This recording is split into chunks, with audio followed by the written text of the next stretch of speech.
A través de los siglos, los cristianos han proclamado tener en sus manos la palabra de Dios, infalible e inerrante. Así que según el cristianismo, la Biblia es mucho más que un libro muy bueno, mucho más que un libro excelentemente bueno. La Biblia es una revelación inspirada por Dios. Permítame explicar brevemente estos dos términos. La Biblia es una revelación, la Biblia es inspirada. La palabra revelación significa desvelar algo que estaba velado. Cuando nosotros decimos que Dios se ha revelado al hombre, lo que estamos diciendo es que Él nos ha impartido conocimiento acerca de sí mismo, acerca de la verdad. Y eso básicamente de dos maneras. En primer lugar, a través de la naturaleza creada. Tanto la existencia como la presencia de Dios en el mundo es algo que puede ser deducido a través de las cosas creadas. En el Salmo 19:1 que leía nuestro hermano Arturo esta mañana, dice el salmista que los cielos cuentan la gloria de Dios y que el firmamento anuncia la obra de sus manos. Y en Romanos capítulo 1 versículo 20, Pablo nos dice que las cosas invisibles de Dios, su eterno poder, su deidad, se hacen claramente visibles desde la creación del mundo, siendo entendidas por medio de las cosas hechas. Ahí está la naturaleza frente a nuestros ojos, dándonos un mensaje muy contundente que ningún ser humano puede evadir. Pero ese conocimiento no es suficiente para que nosotros podamos conocer a Dios, para que podamos conocer nuestro propósito y nuestro lugar en el mundo. Necesitamos una revelación más completa. Y eso es lo que Dios nos ha dado en su libro inspirado, la Biblia. Hablando de la necesidad de esa revelación escrita, John Gerstner pregunta, ¿nos permitirá Dios saber que existe solo para ocultar de nosotros todo conocimiento de cómo existe y de cuáles son sus propósitos eternos? ¿Se iba a revelar Dios en la creación para que nosotros sepamos que Él existe solo para dejarnos así? Buscad y hallaréis, parece estar escrito en grandes palabras sobre este universo, dice Gerstner. Ese universo que está ahí demanda una explicación. Nos reta a buscar una explicación. Sigue diciendo él, nos pondría Dios a la búsqueda para que al final no encontremos nada. ¿Jugaría Él a un juego tan cruel? A lo que los creyentes respondemos, por supuesto que no. El Dios que hizo el mundo y nos colocó a nosotros en él, no juega esa clase de juego con sus criaturas. Él se ha revelado en la creación, pero también se ha revelado en un libro inspirado, la Biblia. Pablo dice en 2 Timoteo capítulo 3 versículo 16, que toda la escritura es inspirada por Dios. Ahora, cuando nosotros decimos que la Biblia es inspirada, nos referimos al hecho de que Dios obró sobre aquellos que pusieron por escrito la verdad revelada para que ellos la transmitieran infaliblemente. Dios guió a los autores sagrados de tal manera que lo que ellos escribieron en este libro que se llama la Biblia no es otra cosa que su palabra infalible e inerrante. Y lo que vamos a hacer en esta mañana es presentar algunos argumentos que prueban esa aseveración. Pero antes hay algo que yo deseo aclarar y quiero por favor que las personas que están en medio nuestro, que profesan ser incrédulas, las personas que están en medio nuestro que no profesan ser creyentes, no se ofendan con lo que voy a decir ahora. Lo voy a decir con todo respeto. Al presentar estos argumentos, yo no lo hago con la esperanza de que mi proceso de argumentación en sí mismo tenga el poder de convertir a un incrédulo en un creyente. Yo no tengo esa esperanza. Si una persona está decidida a no creer, no importa qué tan poderosos puedan ser los argumentos, no creerá. Hay un dicho popular que dice muy sabiamente, no hay peor ciego que el que no quiere ver. No hay peor ciego que el que no quiere ver. Y algunas personas definitivamente prefieren el engaño antes que colocarse a sí mismos bajo el reflector de la verdad. Le huyen a la verdad como el diablo a la cruz. Le tienen miedo a la verdad. Por eso es que una de las cosas que hace una persona que comienza a alejarse de Dios es no ponerle la mano a este libro. Le tienen miedo, temor, pavor. El impío no quiere, no desea colocarse a sí mismo bajo el reflector de la verdad, porque la verdad los acusa, la verdad inquieta sus conciencias. El Señor Jesucristo dice en Juan capítulo 3, versículo 19, y esta es la condenación, que la luz vino al mundo, pero los hombres amaron más las tinieblas que la luz, porque sus obras eran malas. Y es interesante que el Señor se haya comparado a sí mismo con la luz, porque una de las características de la luz es que es autoevidente. Es autoevidente. Una persona en una habitación iluminada no necesita que le presenten pruebas para saber que allí hay luz. La luz se evidencia sola. El problema, dice el Señor, es que los hombres amaron más las tinieblas que la luz, porque la luz pone sus obras en evidencia. El hombre que no desea ser convencido resistirá cualquier argumentación, no importa qué tan fuerte sea. Pastor, ¿y entonces para qué usted está aquí? En esta mañana. Bueno, primero para fortalecer la fe de los que creen. Primero para fortalecer la fe de los que creen. Y esa ha sido mi oración en estos días. Aquí hay muchos nuevos creyentes. Señor, confírmalos en su fe. Pero en segundo lugar, yo voy a predicar en esta mañana no porque confíe en mis argumentos. Yo voy a predicar en esta mañana el tema que voy a predicar porque yo confío en el Espíritu Santo. Y el Espíritu Santo ha prometido usar su palabra predicada para abrir el entendimiento de algunos, hacerle ver su rebelión y su pecado y traerlos cautivos a los pies de Cristo en arrepentimiento y fe. El Espíritu Santo ha prometido hacer eso. Lo hizo en mi vida. Lo hizo en mi vida. Cuando yo me convertí al Señor, a mí nadie me presentó argumentos para convencerme de que la Biblia era la palabra de Dios. Yo me convencí sin argumentos. Estos argumentos los conocí después. No, yo confío en el Espíritu Santo. Y es confiado en el Espíritu Santo que yo voy a presentar mi caso en esta mañana. Esperando en el Señor que estos argumentos no vengan en palabras solamente, sino también en poder, como sucedió con Pablo en 1 Tesalónica capítulo 1, versículo 5. ¿Por qué los cristianos creemos que la Biblia es la palabra de Dios? Bueno, en primer lugar, porque la Biblia lo dice. ¿Cómo? ¿Por qué usted cree que la Biblia es la palabra de Dios? Bueno, en primer lugar, porque la Biblia lo dice. Yo sé, mi amigo, que ese argumento para ti no es suficiente. Y entiendo de verdad por qué. El que un libro diga ser inspirado por Dios no es una prueba infalible de que lo sea. Pero sí sería una prueba contundente en su contra el que no lo diga. Voy a repetir esto. El que un libro diga ser la palabra de Dios no confirma ser la palabra de Dios, evidentemente. Pero sí sería un contundente argumento en contra de la Biblia el que ella no diga ser la palabra de Dios. Lo menos que nosotros podemos esperar de un libro divinamente inspirado es que afirme tener a Dios por su autor. Y en este caso en particular es absolutamente necesario. Porque si la Biblia es la palabra de Dios, entonces no puede haber un tribunal más alto al que podamos apelar para saber si ella es lo que dice ser. La Biblia es el más alto tribunal. Si fuese necesario apelar a otro libro que confirme la Biblia, entonces ese otro libro tendría más autoridad que la Biblia misma.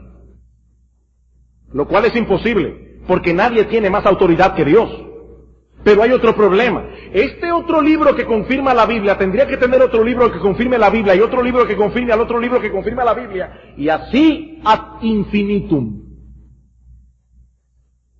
Si la Biblia es la palabra de Dios, ella debe ser la máxima autoridad para comprobar cualquier cosa, incluyendo su propia inspiración. ¿Y qué dice la Biblia de sí misma? Que ella es, y sólo ella es, la revelación inspirada de Dios, infalible e inerrante. En el Antiguo Testamento encontramos cerca de 4,000 referencias directas a la inspiración divina de sus escritos. Unas 4,000 referencias directas. Por ejemplo, por solo citar unos pocos textos, en Éxodo capítulo 24, versículo 4, dice, y Moisés escribió todas las palabras de Jehová. ¿Qué escribió Moisés? Las palabras de Jehová.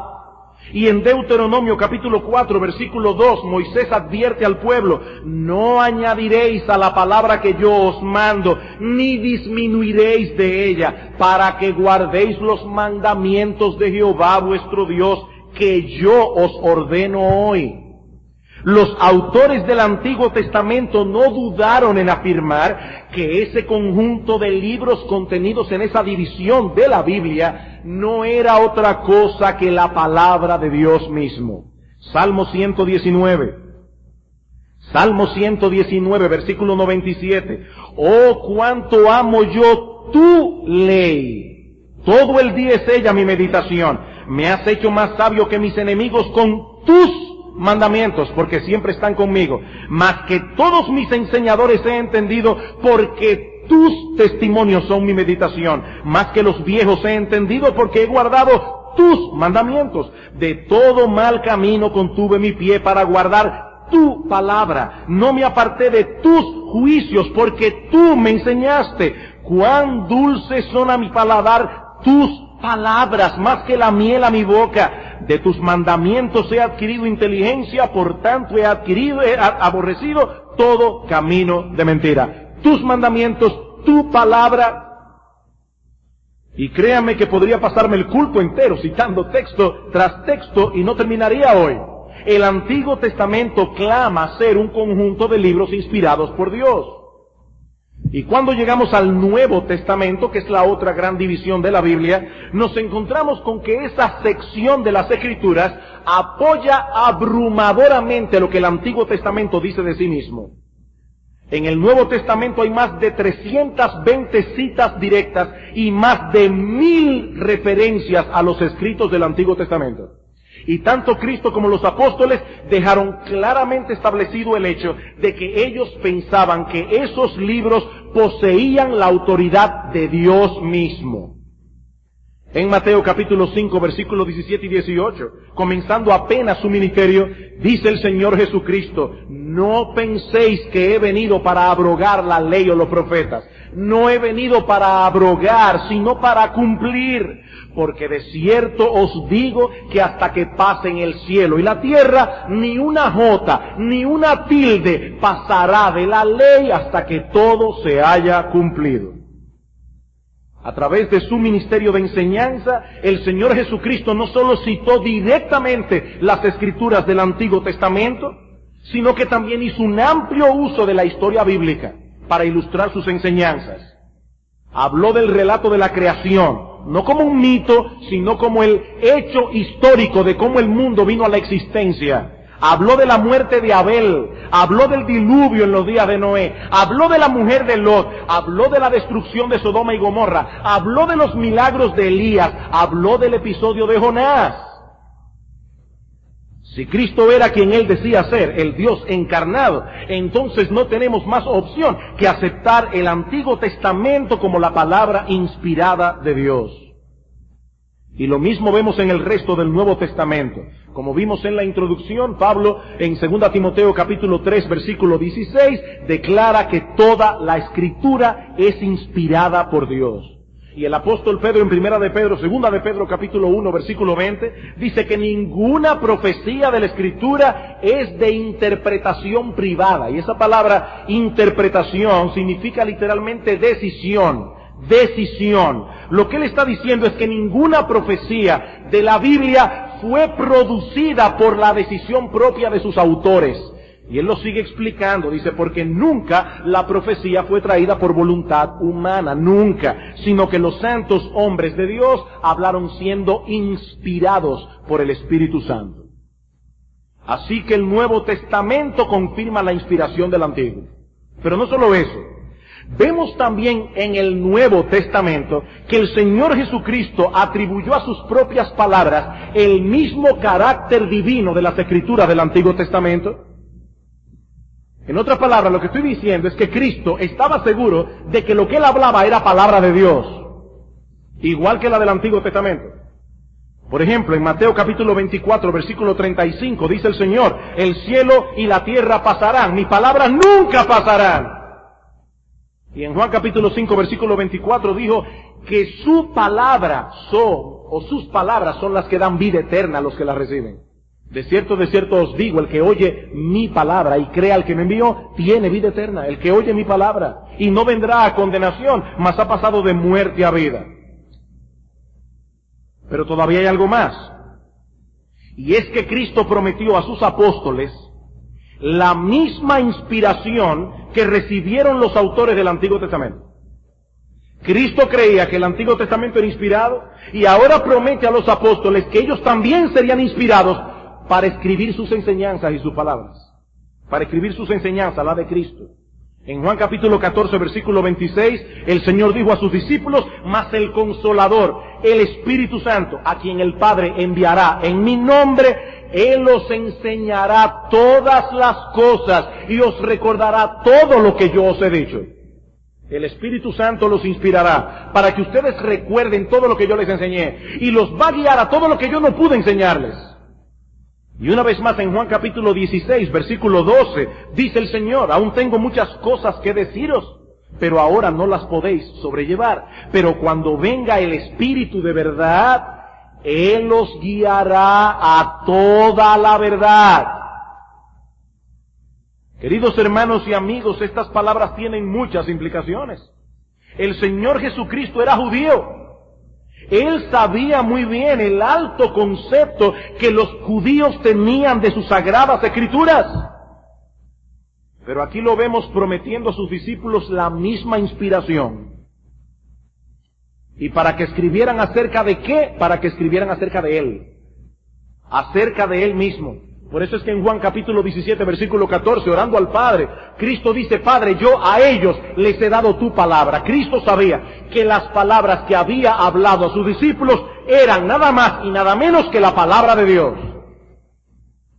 Por eso es que alguien decía que Cristo o era un falsante, o era un megalómano, o era Dios encarnado. No hay opción, mi amigo, no hay opción. O era un falsante, o era un megalómano, o era Dios encarnado. Según Cristo, toda la verdad que Dios quería dar a conocer a su pueblo se centra en su persona. En su persona. Y no se encuentra desparramada como en un rompecabezas, en pequeñas porciones en los diversos escritos sagrados de todas las religiones mundiales. Una pieza en la Biblia, otra pieza en el Corán, otra pieza en el Bhagavad Gita, otra pieza en el Tripitaka de los Budas, de los budistas. No, en la Biblia y solo en la Biblia. Y yo no estoy diciendo que no haya verdad en alguno de esos libros. No, por la gracia común de Dios, algunos de esos libros tienen verdades. Lo que yo estoy diciendo es que la verdad que Dios quería que nosotros conociéramos no es un rompecabezas que nosotros debemos armar con una pieza de la Biblia, otra pieza del Corán, otra pieza del Bhagavad Gita. No, la Biblia es la palabra de Dios. Solo la Biblia. Los apóstoles serían inspirados por el Espíritu Santo, dice Cristo, para completar la revelación de la verdad de Dios, contenida en la Biblia, y solo en la Biblia. Y ellos estaban muy conscientes de eso. En 1 Timoteo capítulo 5, versículo 18, el apóstol Pablo cita a Lucas y lo pone a la par con un texto de Deuteronomio. Lucas en el Nuevo, Deuteronomio en el Antiguo, y introduce ambas citas diciendo así dice la Escritura. Y en 2 de Pedro capítulo 3 versículo 15 al 16, Pedro equipara los escritos de Pablo con el resto de la revelación escrita. Ellos estaban conscientes de que sus escritos serían colocados junto a los otros libros del Antiguo Testamento. Y que esa colección que tenemos hoy en nuestras manos, tal como ellos supusieron, esta colección completa sería considerada como la palabra de Dios, viva y eficaz, como dice en Hebreos capítulo 4, versículo 12. Así que la Biblia dice de sí misma que ella es la única revelación que Dios ha dejado en el mundo para que los hombres adquieran un conocimiento de la verdad. Y esto es algo que hace de la Biblia un libro muy singular, muy singular. Aunque existen muchas religiones en el mundo y muchas de ellas tienen escritos sagrados, es importante saber, mis amados hermanos y mis amigos que están aquí, que la función de esos libros en esas religiones es muy diferente a la función de la Biblia en el cristianismo. Muy diferente. Algunas personas, y yo creo que en su ignorancia, dicen, bueno, pero hay muchos libros que claman ser la palabra de Dios. No, mi amigo, la verdad es que no hay muchos libros que tengan ese clamor. No hay muchos libros que clamen ser la palabra de Dios. Algunas religiones, como es el caso del budismo o el caso del confucianismo, ellos no creen en ningún ser sobrenatural y por lo tanto no pueden clamar tener ninguna revelación de parte de Dios.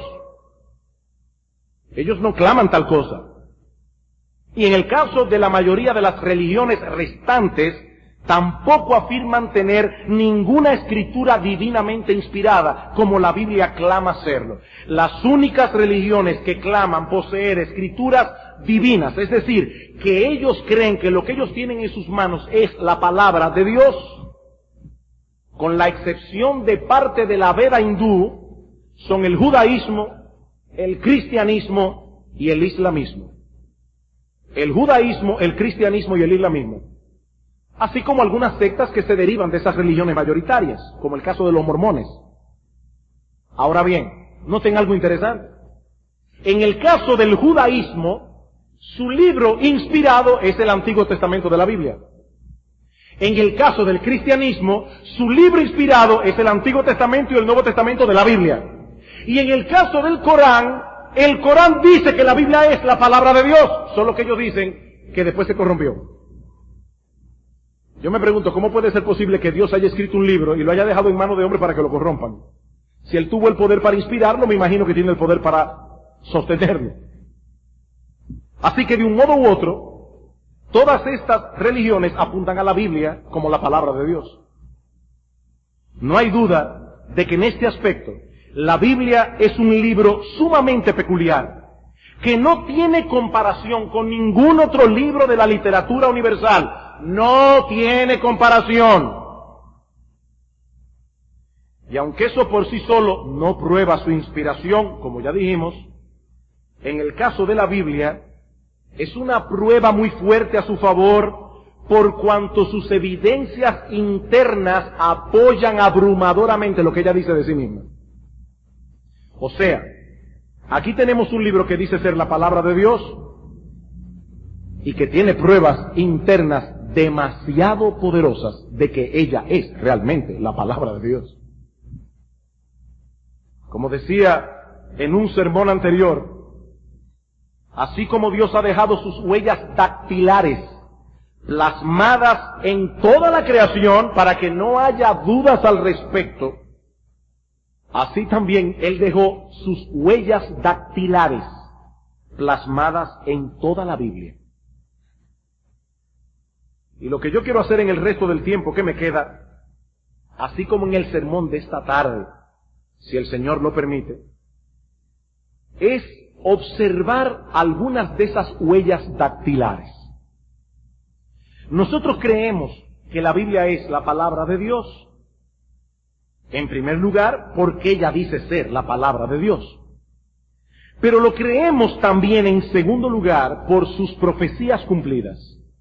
Por sus profecías cumplidas. Esto es algo que también diferencia a la Biblia de todos los otros libros que claman ser inspirados. Ni los Vedas, ni el Corán, ni el libro del Mormón poseen ninguna profecía predictiva. Es muy fácil tú decir, yo soy inspirado por Dios. Lo difícil es probarlo. Y yo estoy diciendo que ni los Vedas, ni el Corán, ni el libro del Mormón poseen ninguna profecía predictiva. Ahora, el 30% del contenido de la Biblia es profecías. El 30% del contenido de la Biblia es profecías. Cientos de profecías que se han cumplido al pie de la letra, en detalles. No como las de Nostradamus, que se pueden aplicar a varios hechos de la historia. Yo estoy hablando de cientos y cientos de profecías cumplidas en detalle al pie de la letra. Las únicas profecías de la Biblia que no se han cumplido son las que tienen que ver con la segunda venida del Señor y sus eventos relacionados. Eso no ha sucedido todavía. Ahora, créeme, mi amigo, créemelo. Toda la Biblia se ha cumplido. Eso también se cumplirá. Eso también se cumplirá. Ese fue uno de los estándares que el mismo Dios estableció en el Antiguo Testamento para que su pueblo reconociera cuáles de sus profetas hablaban de su parte y cuáles no. En Deuteronomio 18, por ejemplo, Dios promete a su pueblo que les enviaría profetas que hablarían en su nombre, pero también les advierte que tengan cuidado con los falsos profetas. Y es en ese contexto que dice el Señor en el versículo 21 de Deuteronomio 18, y si dijeres en tu corazón, ¿cómo conoceremos la palabra que Jehová no ha hablado? O sea, ¿cómo podemos identificar a los falsos profetas? Dice el Señor, si el profeta hablara en nombre de Jehová y no se cumpliere lo que dijo, ni aconteciere, es palabra que Jehová no ha hablado. Con presunción la habló el tal profeta, no tengas temor de él. Es un profeta falso. Una de las cosas que hace Dios constantemente en el libro de Isaías, sobre todo, es retar a los ídolos de las naciones. ¿Y qué le dice Dios? Vengan y declaren el futuro para que creamos en ustedes. Ustedes pueden hacer lo que hago yo, que digo al final desde el principio. Ustedes pueden hacer eso, dice Dios. No, no pueden hacerlo porque ustedes, ídolos de las naciones, son vanidad. No son nada. Pero ese no es el caso de la Biblia. Ese no es el caso de la Biblia. Las predicciones de los profetas de Dios debían cumplirse al pie de la letra. De lo contrario, no podrían ser considerados como profetas. Ahora, como no tenemos el tiempo necesario para considerar un amplio catálogo de profecías cumplidas, yo tomé una decisión. Y es limitarme a citar únicamente unas cuantas profecías que tienen que ver con la obra y la persona del Mesías, nuestro Señor Jesucristo.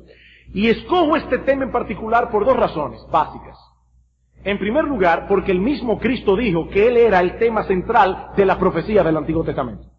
Y en eso definitivamente Cristo es muy diferente a Buda, a Mahoma, a Confucio, a Lao Tse. Ningún otro líder religioso, ninguno en la historia, y yo aquí públicamente reto a cualquiera que me demuestre que yo estoy equivocado en lo que estoy diciendo. Ningún otro líder religioso de la historia posee un cuerpo de profecías que con tantos detalles anunciaran su venida desde cientos años antes de su nacimiento. Ninguno, como sí pudo hacerlo nuestro Señor Jesucristo. Vamos por un momento a Lucas capítulo 24. Lucas capítulo 24. El Señor Jesucristo se encuentra con dos de sus discípulos que iban camino a Emaús, y ellos estaban apesadumbrados por lo que parecía ser el fracaso del Mesías. Óyeme, nosotros creíamos que Él iba a redimir a Israel, y mira, murió en una cruz. Y el Señor Jesucristo les dice en el versículo 25, oh insensatos y tardos de corazón, para creer todo lo que los profetas han dicho. ¿No era necesario que el Cristo padeciera estas cosas y que entrara en su gloria? Y comenzando desde Moisés y siguiendo por todos los profetas, les declaraba en todas las escrituras lo que de él decían. Comenzando desde Moisés y siguiendo por todos los profetas. Mira lo que dice de mí aquí, y aquí, y aquí, y aquí, y aquí, en toda la Biblia. Cristo es el tema central de las Escrituras. Pero escojo este tema en segundo lugar porque las profecías concernientes a Cristo se encuentran en el Antiguo Testamento y fueron cumplidas en el Nuevo.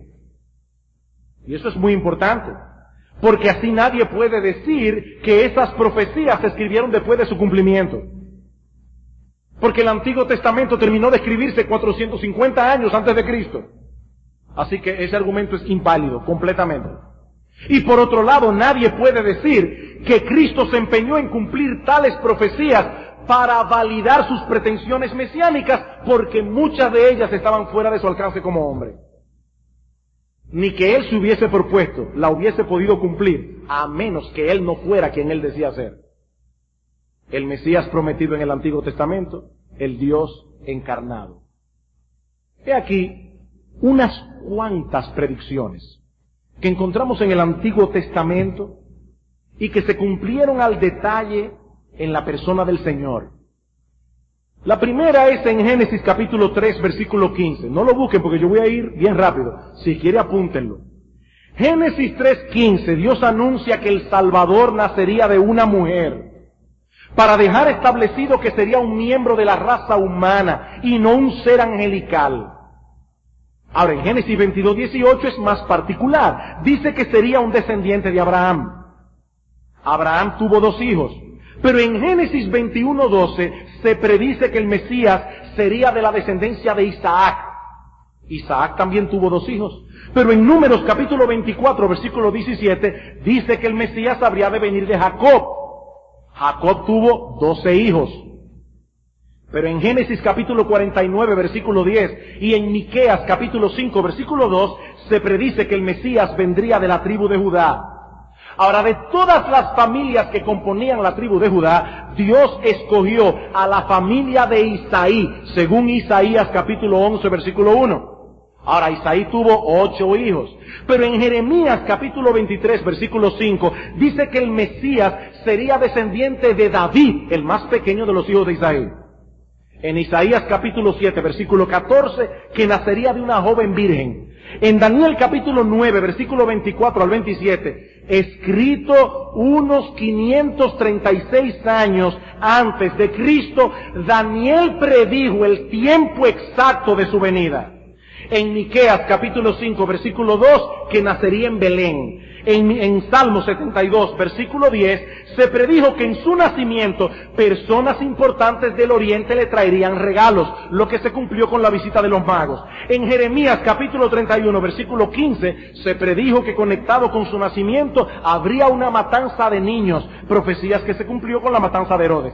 En Isaías capítulo 40, versículo 3 y en Malaquías capítulo 3, versículo 1, se predice que el Mesías sería precedido por un mensajero, profecía que se cumplió con Juan el Bautista. En Isaías capítulo 9, versículo 1, que su ministerio comenzaría en Galilea. En Isaías capítulo 35, versículos 5 al 6, que durante su ministerio el Mesías abriría los ojos de los ciegos, haría hablar a los mudos, haría oír a los sordos y pondría a caminar a los paralíticos. En el Salmo capítulo 78, versículo 2, que usaría parábolas en su enseñanza. En Zacarías capítulo 9, versículo 9, que entraría a Jerusalén montado sobre un asno. En el Salmo 118, versículo 22, que sería rechazado por los judíos. En el Salmo 41, versículo 9, que sería traicionado por uno de los suyos. En el Salmo 41, en Zacarías capítulo 11, versículo 12, que sería vendido por 30 piezas de plata, no 15, no 20, no 29, 30 piezas de plata. En Zacarías capítulo 11, versículo 13, que ese dinero sería arrojado en la casa del Señor.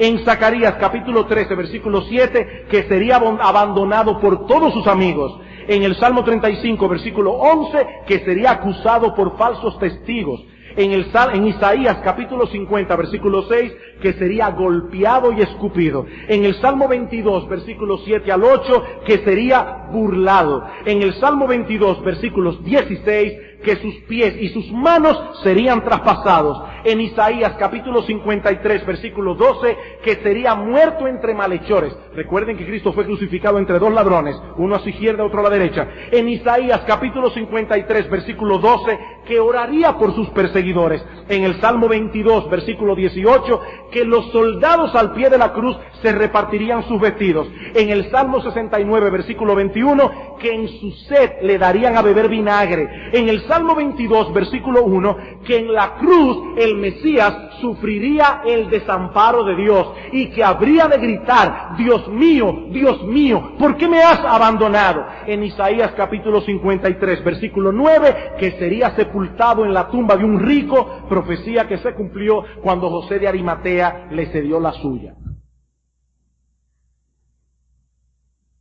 32 profecías que se cumplieron al pie de la letra en la vida y ministerio del Señor Jesucristo.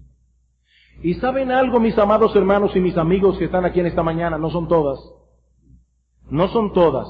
En el Nuevo Testamento se mencionan unas 90 profecías y más de 300 referencias mesiánicas del Antiguo Testamento que se cumplieron en el Señor.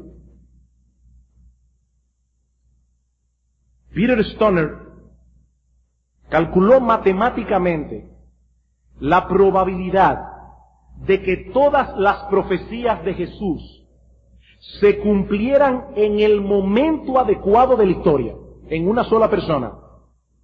Matemáticamente las posibilidades son de 1 en 1.7 por 10 elevado a la 245 potencia. Pastor, no entendí.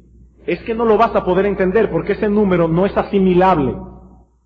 Hay que ponerlo de esa manera porque no es asimilable. Ese número es imposible de captar por una mente finita. 1 en 1.7 por 10 elevado a la 245 potencia. Esas son las probabilidades. Y todavía hay personas que se empeñan en decir que este libro no es la palabra de Dios. ¿Cuál es el problema? Deshonestidad. Es lo que yo decía al principio. No hay peor ciego que el que no quiere ver. Cuando una persona no quiere someterse a Dios, no quiere someter su voluntad a la voluntad de Dios, no hay argumentos que valgan. Es que no quiere ver, no quiere ser convencido. Ahora, mi amigo, eso es un peligro, porque el engaño lleva a otro engaño y a otro engaño y a otro engaño. Todo ese engaño que tú estás formando en tu mente, porque es la única manera de poder sobrevivir en este mundo creado por Dios, sin Dios, crear un engaño que te justifique, todo ese engaño está corrompiendo y entenebreciendo cada vez más tu corazón. Porque un engaño lleva a otro y a otro y a otro y a otro. Yo estoy seguro que si alguien te pide que vaya al aeropuerto a esperar a un individuo que tú nunca has visto, sería suficiente con que te den 3 o 4 características. Mire, él es alto, mide 6 pies, tiene ojos verdes y viene vestido completamente de negro. Eso sería suficiente. Alto, 6 pies, ojos verdes, rubio, vestido de negro. Está bien, no me diga más nada, cuando yo lo vea me daré cuenta. Pero en el Antiguo Testamento Dios reveló de antemano, no una, no dos, no 3, un montón de características acerca de nuestro bendito Señor. Para que no haya problema alguno con su identificación. Por eso es que el mismo Cristo acusó de hipócritas a los judíos de su tiempo. Lucas capítulo 12. Lucas capítulo 12. Cuando yo digo que el incrédulo es un deshonesto, no lo digo yo, lo dice la Biblia en un montón de partes. Lo dice el mismo Señor. Es una deshonestidad. Dice en Lucas capítulo 12, versículo 54, decía también a la multitud: cuando veis la nube que sale del poniente, luego decís, agua viene, y así sucede. Y cuando sopla el viento del sur decís, hará calor, y lo hace. Hipócritas, dice el Señor, sabéis distinguir el aspecto del cielo y de la tierra, ¿y cómo no distinguiste este tiempo? ¿Cómo es que ustedes no distinguen este tiempo? ¿Ustedes conocen la Biblia? Cuando Herodes oyó que el Señor había nacido, mandó a buscar a los judíos, a los fariseos, a los escribas, a los sacerdotes. ¿Dónde dice la Biblia que ha de nacer el Mesías? En Belén. ¿Ellos lo sabían? Ellos lo sabían. Hipócritas, dice el Señor. Hipócritas. Ustedes saben distinguir el aspecto de los tiempos, pero no pueden distinguir este tiempo. Y estamos considerando únicamente las profecías que tienen que ver con el Señor. No olviden eso. Porque la Biblia contiene cientos de otras profecías acerca de naciones, acerca de hechos concretos de la historia, acerca de individuos, como es el caso de Ciro el persa, a quien Dios menciona por nombre en Isaías capítulo 44, versículo 28. Por nombre, 200 años antes de su nacimiento. Y dijo que se levantaría un rey persa llamado Ciro, que haría que los judíos volvieran a su tierra. Y los judíos no habían ni salido de su tierra todavía. ¿Y saben qué? Los judíos fueron llevados en cautiverio, se levantó un rey llamado Ciro, y ese rey permitió que los judíos volvieran a su tierra, exactamente como Dios había profetizado. Así que en sus profecías cumplidas, la Biblia no tiene paralelo con ningún otro libro de la historia. Ella dice ser la palabra de Dios. Sus profecías apoyan que ella es la palabra de Dios. Pero en tercer lugar, también debemos ver el hecho de que la Biblia es inerrante. ¿Qué quiero decir con esto? Que la Biblia no tiene ningún error. Ningún error. Ningún error. He aquí un libro que comenzó a escribirse alrededor del 1500 antes de Cristo, cuando aún los pueblos y naciones de la tierra más avanzados, los más avanzados, estaban llenos de mitos y leyendas. Y sin embargo, la Biblia no contiene ninguno de esos mitos. La Biblia no tiene ningún error histórico, ningún error geográfico, ningún error científico. Como bien señalan Maxwell Cover y George Howard, las escrituras mencionan grandes naciones, reyes, ciudades, pueblos, ligándolo todo con fechas y episodios específicos durante miles de años sin cometer jamás ningún error. Y aún sin ser un libro de ciencia, no deja de ser interesante ver cómo la Biblia nos provee incidentalmente ciertas informaciones de cosas que el hombre habría de descubrir cientos de años más tarde. Cientos y cientos de años más tarde. Por ejemplo, en Levítico capítulo 17, versículo 11, se nos dice que la vida está en la sangre. La vida está en la sangre. ¿Cómo supieron eso en aquella época? Job capítulo 26, versículo 7, dice que la tierra está suspendida sobre nada. Sobre nada. Eclesiastés capítulo 1, versículo 6 al 7, allí se describe el ciclo del agua. El proceso a través del cual el vapor de agua se condensa, se precipita como lluvia y como nieve, para entonces ir de los ríos al mar y de allí volver de nuevo al lugar de donde salió. Pero aún queda un argumento que voy a limitarme a introducir en esta mañana. Lo voy a elaborar un poco más ampliamente en el sermón de esta tarde. Y yo sé, hermanos, que esta tarde es Santa Cena. Yo lo sé. Estoy planificando la prédica para que aún la misma predicación de la palabra nos ayude a celebrar la cena en una manera adecuada. Pero este argumento se basa o descansa en la coherencia, armonía y unidad orgánica que la Biblia posee. Coherencia, armonía y unidad orgánica. Algunas personas atacan la Biblia aduciendo el hecho de que fue escrita por hombres. Y ciertamente la Biblia no dice de sí misma que bajó del cielo como un libro escrito directamente por Dios. La Biblia no afirma haber sido escrita por ángeles. La Biblia dice que ella fue escrita por hombres inspirados por Dios. Pero ese es precisamente uno de los argumentos más contundentes a favor de la inspiración bíblica. La Biblia es una recopilación de 66 libros que fueron escritos en un periodo de 1500 años. Es decir, a lo largo de 60 generaciones, por unos 40 autores distintos en 3 continentes distintos y en 3 idiomas distintos. Para complicarlo un poco más, sus autores no solo estaban separados unos de otros, en algunos casos por cientos de años de distancia, sino también por contextos culturales y vocacionales muy diferentes. Entre los autores de la Biblia encontramos reyes, pescadores, poetas, hombres de estado, soldados, sacerdotes, maestros, un médico, un pastor de ovejas, por solo citar algunos.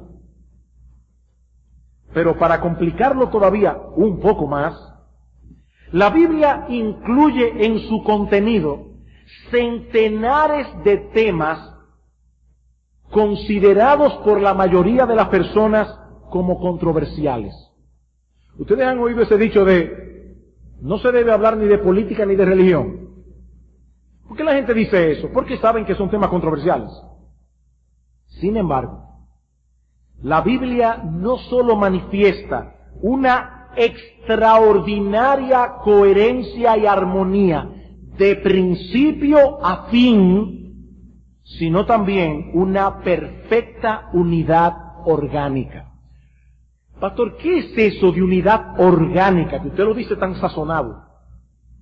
Cuando hablamos de unidad orgánica, nos referimos a ese tipo de unidad donde cada parte es necesaria para explicar y completar el todo. Por ejemplo, el cuerpo humano tiene una unidad orgánica, por eso es que los médicos, cuando van a estudiar medicina y dicen, yo voy a ser otorrinolaringólogo. Solamente el que pueda pronunciar esa palabra ya merece estudiar otorrinolaringología. Pero ellos no estudian únicamente esta parte de aquí, porque el cuerpo humano está todo interconectado, es una unidad orgánica, cada parte explica al todo y completa al todo. Eso es algo que nosotros podemos ver también en la creación. En la creación. ¿Por qué nosotros le llamamos a la creación universo y no multiverso? Porque todas las cosas que pertenecen a la creación forman una unidad orgánica. Hay una unidad. Es obvio que lo hizo una sola persona. No fue por retazo que se hizo la creación. Lo hizo una sola persona. Hay una unidad, es un universo. Universo es una conexión entre palabra único y diverso. Único y diverso. ¿Es diverso el universo? Sí, pero es único también. Es único también. Hay unidad en el universo. Bueno, lo que yo estoy diciendo es que la misma coherencia, armonía y unidad orgánica que encontramos en el cuerpo humano, la misma coherencia, unidad y armonía que nosotros encontramos en la creación, la encontramos en la Biblia. La misma. Y eso resulta sencillamente imposible de explicar a menos que una persona, y aclaro que persona con P mayúscula, una persona divina, a menos que una persona haya supervisado sabiamente a esos 40 autores durante esos 1500 años, de modo que esos 66 libros constituyeran en realidad un solo libro, la Biblia, la palabra de Dios. ¿Cómo le llamamos a esto? La Biblia. No los libros, le llamamos la Biblia. ¿Saben por qué? Porque es un solo libro. Es un solo libro. En el sermón de esta tarde, nosotros vamos a ampliar esto un poco más. Ampliar esto un poco más. ¿Qué hemos visto hoy? Que la Biblia no solo dice de sí misma que ella es la única revelación inspirada que Dios ha dejado al hombre, sino que su contenido apoya abrumadoramente su aseveración. Por sus cientos de profecías cumplidas al pie de la letra, por su inerrancia, por su coherencia, armonía y unidad orgánica.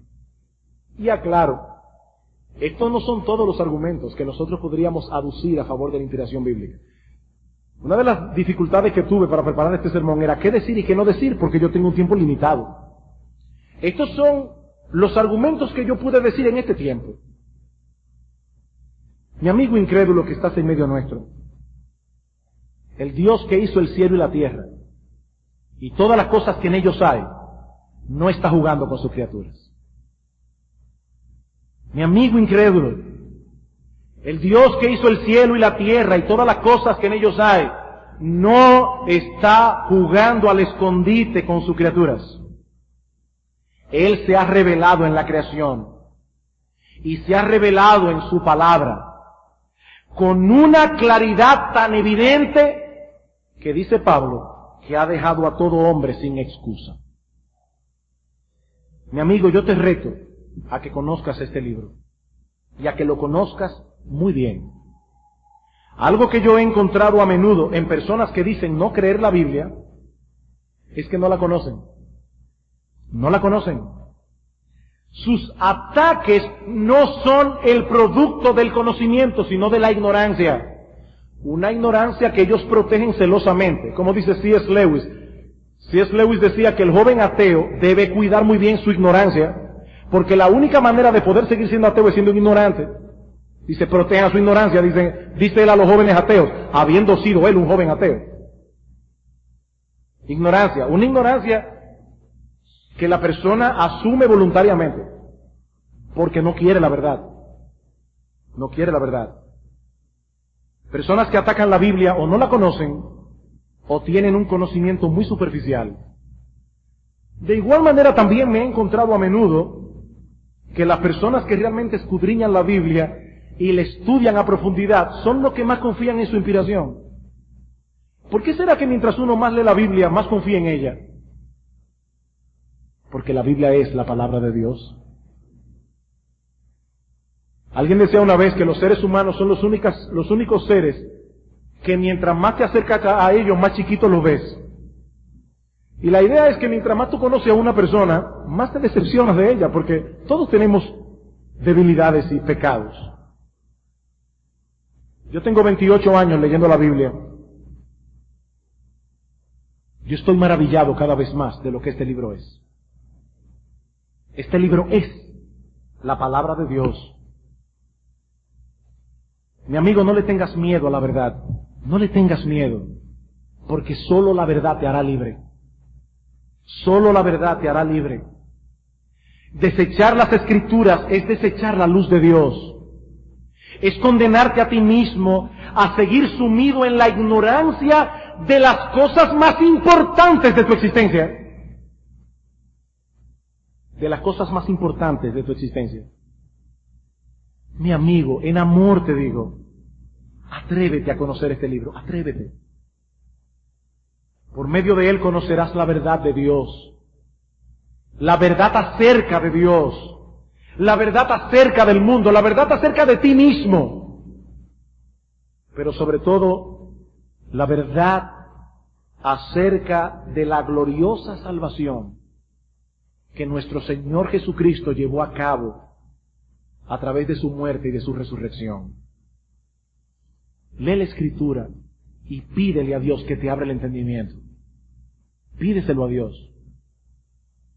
Compartía con un grupo de estudiantes este viernes cómo la primera vez que yo fui a la iglesia, siendo un incrédulo total,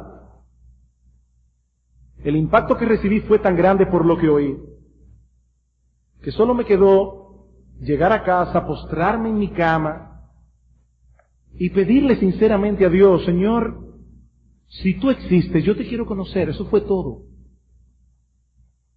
Recuerdo que decía en oración, Señor, yo no sé si tú me estás oyendo, porque yo no sé ni siquiera si tú existes. Señor, tal vez estoy aquí como un tonto hablándole a nadie. Pero Dios, si tú existes, yo te quiero conocer. ¿Y saben qué hizo Dios? Darme hambre y sed de conocer su precioso libro. Lee las Escrituras, mi amigo, y pídele a Dios que te abra el entendimiento. Porque la palabra de Dios es viva y eficaz. Viva y eficaz. Oh, que Dios abra tus ojos en esta mañana. Oh, que Dios abra tus ojos y que en las páginas de este libro bendito te encuentres con Cristo, el Hijo de Dios encarnado, que por amor a los pecadores se hizo hombre y murió en una cruz para que todo aquel que en él cree no se pierda, mas tenga vida eterna. Es Cristo el que aparece allí. Y tú necesitas a Cristo, mi amigo. Lo necesitas con urgencia. Y solo podrás encontrarlo en las páginas benditas del libro sagrado. La palabra inspirada de Dios. Solo allí, mi amigo, te encontrarás con Cristo. No en ningún otro lugar. Oh, que en esta mañana, el entendimiento de muchos sea iluminado. ¿Para qué? ¿Para que me dé la razón a mí? No. Para que la gloria de Jesucristo resplandezca en tu corazón. Si nuestro evangelio está encubierto, en los que se pierden está encubierto, en los cuales el Dios de este siglo ha enceguecido el corazón de los incrédulos, dice Pablo, para que no les resplandezca la luz de la gloria de Cristo, el cual es la imagen de Dios. Pero, dice el apóstol, el mismo Dios que dijo en el principio, sea la luz, es el que resplandeció en nuestros corazones para iluminación de la gloria de Dios en la faz de Jesucristo. Oh, que Dios en esta mañana diga en el corazón de muchos, sea la luz, y Cristo te amanezca en el día de hoy.